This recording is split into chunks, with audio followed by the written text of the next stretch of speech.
झिरोनीचे नगर महानगरपालिका निवडणूक विशेष भागामध्ये आपलं सर्वांचं स्वागत।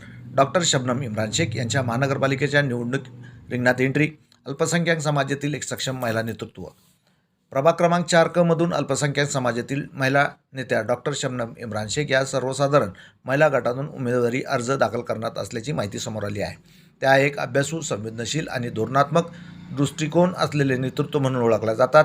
2025च्या महानगरपालिका निवडणुकीमध्ये वैद्यकीय क्षेत्रातील अनेक मान्यवरांनी राजकारणात यशस्वी पाऊल टाकत नागरिकांचा विश्वास संपादन केला आहे।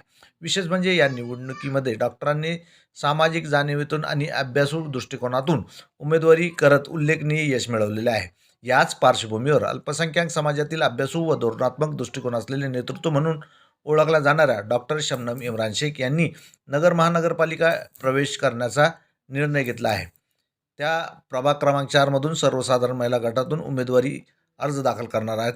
डॉक्टर शबनम शेख या वैद्यकीय सेवेत नव्हे, सामाजिक कार्यातही सक्रिय असून महिला आरोग्य, शिक्षण, स्वच्छता, अल्पसंख्याक समाजातील मूलभूत प्रश्नावर सातत्याने काम करत आले आहे।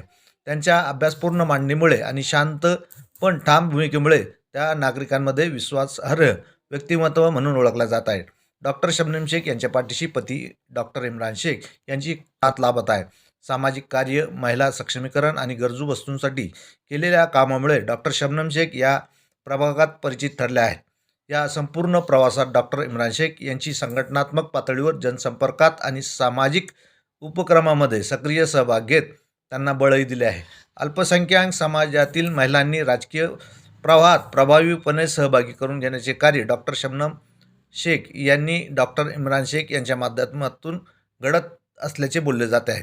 त्यांच्या उमेदवारीमुळे प्रभाग क्रमांक 4 क मध्ये निवडणुकीत रंगत वाढली असून सुशिक्षित आणि संवेदनशील नेतृत्वाची अपेक्षा असलेले मतदार उत्साहाचे वातावरण आहे। आगामी निवडणुकीत डॉक्टरांचे वाढते प्रतिनिधित्व आणि अल्पसंख्याक समाजातील महिलांचे सशक्त नेतृत्व हे नगरच्या राजकारणात नवे पर्व ठरण्याची चिन्ह दिसत आहे।